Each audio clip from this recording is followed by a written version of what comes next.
Revista Espírita, Jornal de Estudos Psicológicos, Allan Kardec, ano 1, fevereiro de 1858, número 2, parte A. Diferentes ordens de espíritos. Um ponto capital na doutrina espírita é o das diferenças existentes entre os espíritos, quer do ponto de vista intelectual, quer moral. Sobre o assunto, o seu ensino jamais variou. Contudo, é essencial saber que não pertencem eternamente à mesma ordem e que, em consequência, essas ordens não constituem espécies distintas. São graus do desenvolvimento. Seguem os espíritos a marcha progressiva da natureza. Os das ordens inferiores são ainda imperfeitos. Depois de depurados, atingem as ordens superiores. Avançam na hierarquia à medida que adquirem qualidades, experiência e conhecimentos que lhes faltam. A criança de peito não se assemelha ao que será na idade madura. Contudo, é sempre o mesmo ser. A classificação dos espíritos é baseada em seu grau de progresso, nas qualidades adquiridas e nas imperfeições de que devem despojar-se. Aliás, tal classificação nada tem de absoluto. Cada categoria só apresenta um caráter marcante no seu conjunto. Mas, de um ao outro grau, a transição é insensível e, nos limites, a nuance se apaga, como nos reinos da natureza, nas cores do arco-íris ou nos vários períodos da vida humana. Pode-se, pois, formar um maior ou menor número de classes, conforme o ponto de vista sob o qual se considerar o assunto. Dá-se o mesmo em todos os sistemas de classificação científica. Podem ser mais ou menos completos, mais ou menos racionais, mais ou menos cômodos para a inteligência. Mas, sejam o que forem, nada mudam com relação ao fundamento da ciência. Interrogados sobre a matéria, os espíritos poderão ter variado quanto ao número de categorias, mas sem que isso tenha importância. Críticos aproveitaram essa aparente contradição sem atentar em que eles não ligam maior importância ao que é puramente convencional. Para eles, o pensamento é tudo. Deixam-nos a forma e a escolha das expressões, as classificações.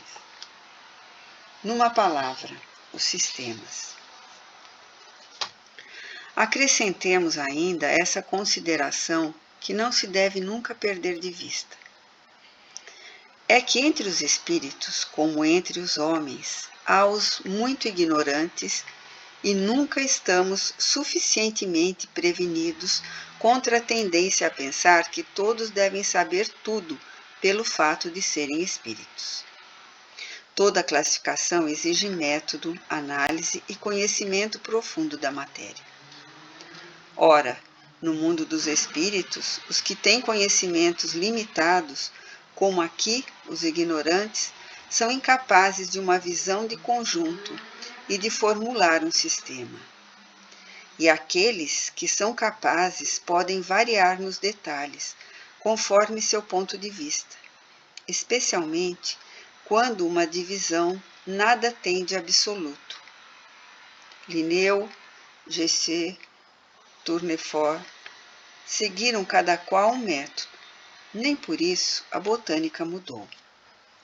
É que eles não inventaram as plantas nem seus caracteres. Observaram as analogias e, segundo estas, formaram grupos ou classes. Assim também nós. Nem inventamos os espíritos nem seus caracteres. Vimos e observamos. Julgamo-los por suas palavras e atos. Depois os classificamos por suas similitudes. Eis o que qualquer um, em nosso caso, teria feito. Entretanto, não podemos reivindicar a autoria de todo o trabalho. Se o quadro que damos a seguir não foi traçado textualmente pelos espíritos, e se é nossa iniciativa, todos os elementos que o compõem foram hauridos em seus ensinamentos. O que nos restava era apenas formular uma disposição material. Os espíritos geralmente admitem 3 categorias principais ou grandes divisões. Na última, na base da escala, estão os espíritos imperfeitos, que devem ainda percorrer todas ou quase todas as etapas. São caracterizados pela predominância da matéria sobre o espírito e pela inclinação para o mal. Os da segunda são caracterizados pela predominância do espírito sobre a matéria e pelo desejo do bem, que são os bons espíritos. A primeira, enfim, compreende os espíritos puros, os que atingiram o grau supremo de perfeição. Esta divisão nos parece perfeitamente racional e apresenta caracteres bem definidos. Só nos restava destacar, em número suficiente de divisões, as nuances principais do conjunto. Foi o que fizemos com o concurso dos espíritos, cujas benévolas instruções jamais nos faltaram. Com o auxílio deste quadro, será fácil determinar a categoria e o grau de superioridade ou inferioridade dos espíritos com os quais podemos nos entreter, e, em consequência, o grau de confiança e de estima que merecem. Além disso, interessa-nos pessoalmente porque, como por nossa alma pertencemos ao mundo espírita, onde entraremos assim que deixarmos nosso invólucro mortal, isso nos mostra o que devemos fazer para chegarmos à perfeição e ao bem supremo. Contudo, observaremos que os espíritos não pertencem sempre e exclusivamente a esta ou aquela classe. No seu progresso só se realiza gradativamente, e muitas vezes mais num sentido que no outro, podendo eles reunir caracteres de várias categorias, o que é fácil de observar por sua linguagem e por seus atos. Escala espírita. Terceira ordem. Espíritos imperfeitos. Caracteres gerais. Predominância da matéria sobre o espírito. Propensão para o mal. Ignorância, orgulho, egoísmo e todas as más paixões que lhes são consequentes. Têm a instituição de Deus, mas não o compreendem. Nem todos são essencialmente maus. Uns têm mais leviandade, inconsequência e malícia que verdadeiramente maldade. Outros nem fazem o bem nem o mal, mas, pelo simples fato de não fazerem o bem, revelam inferioridade. Outros, ao contrário, alegram-se no mal e ficam satisfeitos quando encontram ocasião de o praticar. Podem aliar a inteligência, a maldade ou a malícia, mas, seja qual for o seu desenvolvimento intelectual, suas ideias são pouco elevadas e seus sentimentos mais ou menos abjetos. Seus conhecimentos sobre as coisas do mundo espírita são limitados, e o pouco que sabem se confundem com as ideias e preconceitos da vida corpórea. Só nos podem dar noções falsas e incompletas. Mas o observador, atento, descobre muitas vezes em suas comunicações, mesmo imperfeitas, a confirmação das grandes verdades ensinadas pelos espíritos superiores. Seu caráter é revelado pela linguagem. Todo o espírito que nas comunicações trai um mau pensamento pode ser classificado na terceira ordem. Por conseguinte, todo mau pensamento que nos for sugerido virá de um espírito dessa ordem. Vem a felicidade dos bons, e isso lhes é um tormento incessante, pois experimentam todas as angústias produzidas pela inveja e pelo ciúme. Conservam a lembrança e a percepção dos sofrimentos da vida corpórea, e tal impressão é por vezes mais penosa que a realidade. Sofrem, pois, realmente os males que suportam e os que fizeram os outros sofrer. E como sofrem longo tempo, julgam sofrer sempre, para os castigar, quer Deus que assim o pensem. Podem ser divididos em 4 grupos principais. Nona classe: espíritos impuros, inclinados ao mal, objeto de suas preocupações. Como espíritos, dão conselhos pérfidos, insuflam a discórdia e a desconfiança, e tomam todas as máscaras para melhor enganar. Ligam-se aos caracteres suficientemente fracos para cederem às suas sugestões, a fim de os levar à perdição, satisfeitos por poderem retardar o progresso, fazendo-os sucumbir nas provas que enfrentam. Nas manifestações se lhes reconhece a linguagem, a trivialidade, a grosseria das expressões, nos espíritos como nos homens. São sempre índice de inferioridade moral, se não intelectual.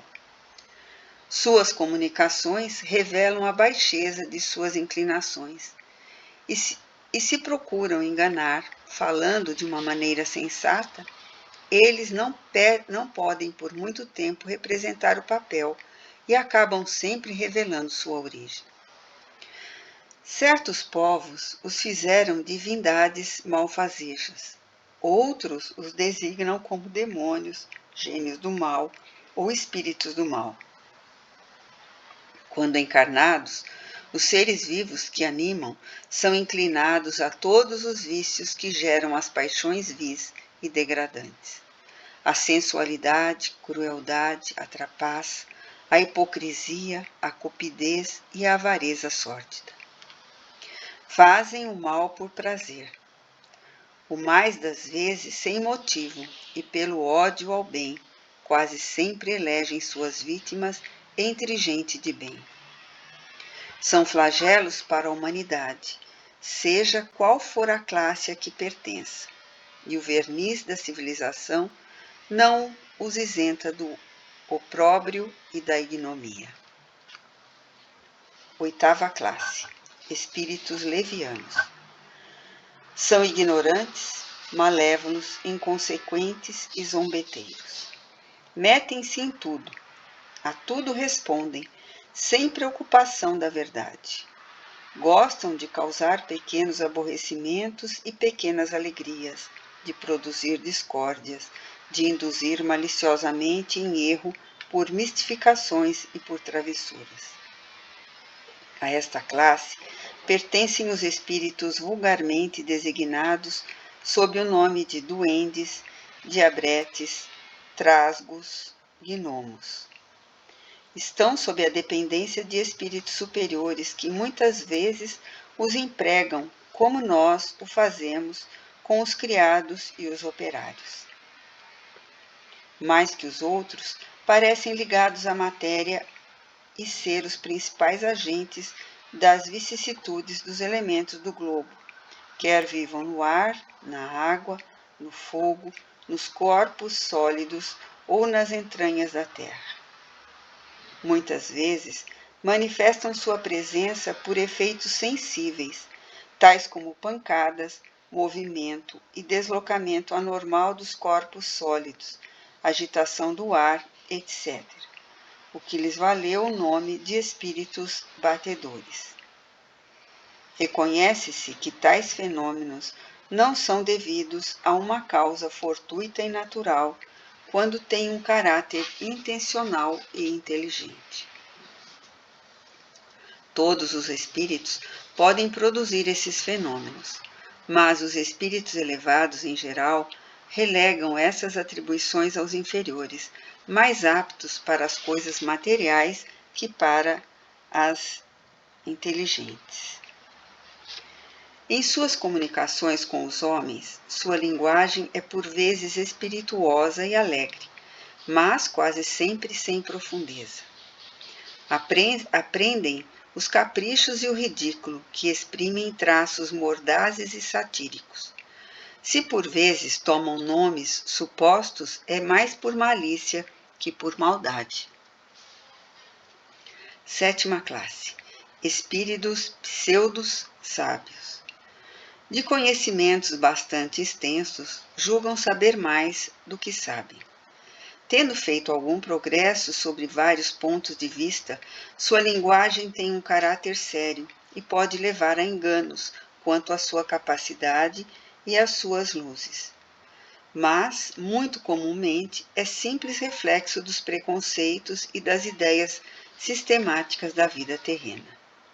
É a mistura de algumas verdades ao lado dos mais absurdos, em cujo meio sobressai a presunção, o orgulho, a inveja e a teimosia de que não se despojaram. 6ª classe. Espíritos neutros. Nem são bastante bons para fazer o bem, nem bastante maus para fazer o mal. Inclinam-se para um ou para o outro, e não se alçam acima do vulgar na humanidade, tanto para o moral quanto para a inteligência. Apegam-se às coisas do mundo, de cujas alegrias grosseiras têm saudades. 2ª ordem. Bons espíritos. Caracteres gerais. Predominância do espírito sobre a matéria. Desejo do bem. As qualidades e a capacidade de fazer o bem são proporcionais ao grau atingido. Uns têm ciência, outros sabedoria e bondade. Os mais adiantados reúnem o saber às qualidades morais. Como não se acham completamente desmaterializados, conservam mais ou menos, conforme sua classe, os traços da existência corporal, tanto na forma da linguagem quanto nos hábitos, onde chegamos mesmo a descobrir certas manias, sem o que seriam espíritos perfeitos. Compreendem Deus e o infinito, e já desfrutam a felicidade dos bons. Sentem-se felizes pelo bem que praticam e pelo mal que impedem. O amor que os une lhes é uma fonte de inefável felicidade, que não é alterada nem pela inveja ou os pesares, nem pelos remorsos ou quaisquer outras más paixões que atormentam os espíritos imperfeitos. Mas todos têm ainda que passar por provas antes de atingirem a perfeição absoluta. Como espíritos, suscitam bons pensamentos, desviam os homens do mal, protegem em vida os que se tornam dignos dessa proteção e neutralizam a influência dos espíritos imperfeitos sobre aqueles que não se comprazem em suportá-lo. Aqueles em que encarnam são bons e benevolentes para com seus semelhantes. Não se movem por orgulho ou egoísmo, nem pela ambição. Não experimentam ódio, rancor, inveja ou ciúme, e fazem o bem pelo bem. A esta ordem pertencem os espíritos designados nas crenças vulgares como bons gênios, gênios protetores, espíritos do bem. Nos tempos de superstição e de ignorância, foram transformados em divindades benfazejas. Também podem ser divididos em 4 grupos principais. 5ª classe. Espíritos benevolentes. A bondade é sua qualidade predominante. Gostam de servir aos homens e os proteger, mas seu saber é limitado. Seu progresso foi realizado mais no sentido moral que intelectual. 4ª classe. Espíritos cultos. O que principalmente os distingue é a extensão dos conhecimentos. Preocupam-se menos com as questões morais do que com as científicas, para as quais têm maior aptidão, mas só encaram a ciência do ponto de vista da utilidade nela, não misturando nenhuma das paixões características dos espíritos imperfeitos. Terceira classe: espíritos sábios. Seu caráter distintivo são as qualidades morais da mais elevada ordem. Seus conhecimentos não são ilimitados, mas são dotados de uma capacidade intelectual que lhes dá um juízo seguro sobre os homens e as coisas. Segunda classe: espíritos superiores. Reúnem ciência, sabedoria e bondade. Sua linguagem só respira benevolência, constantemente digna, elevada por vezes, é sublime. Sua superioridade os torna, mais que os outros, aptos para nos darem as mais justas noções sobre as coisas do mundo incorpóreo, nos limites de conhecimento permitidos ao homem.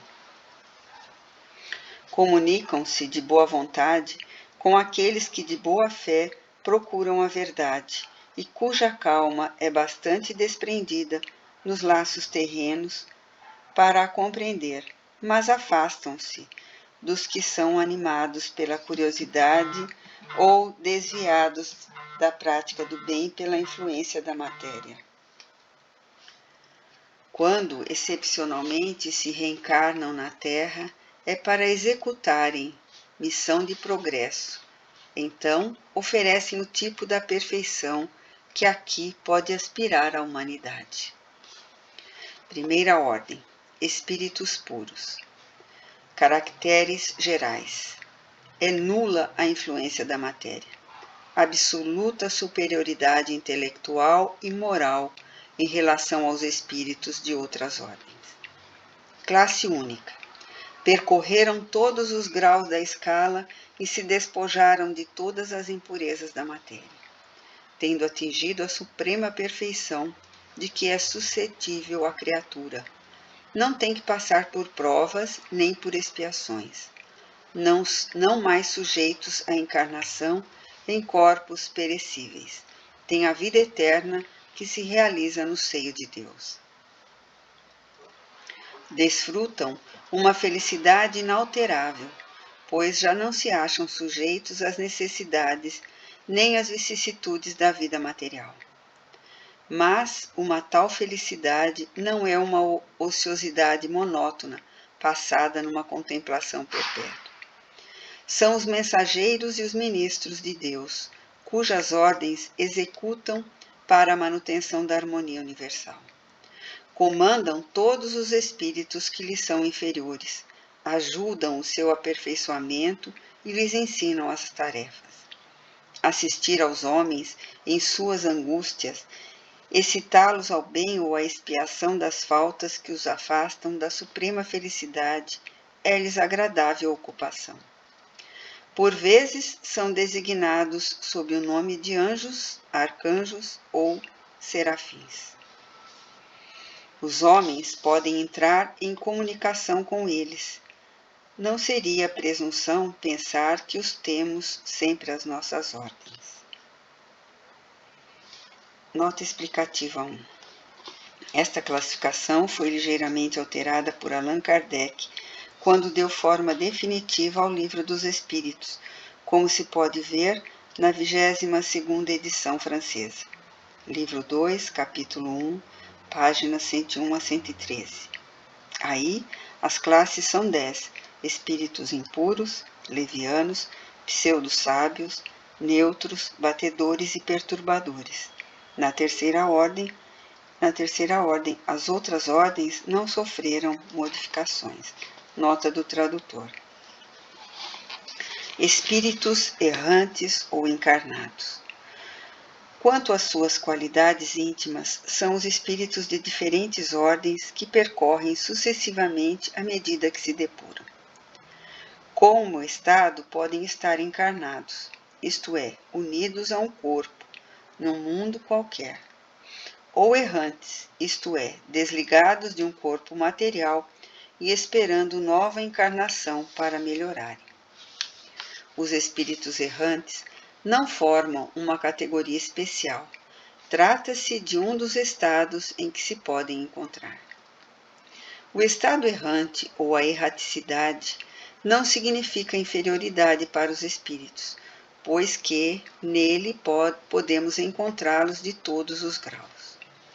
Todo o espírito que não está encarnado é por isso mesmo errante, salvo os espíritos puros, que não devemos passar por outras encarnações, não devendo passar por outras encarnações, estão em estado definitivo. Sendo a encarnação um estado transitório, a erraticidade é realmente o estado normal dos espíritos, e esse estado não lhes é forçosamente uma expiação. Nesse estado, são felizes ou desventurados, conforme seu grau de elevação e o bem ou o mal que hajam praticados.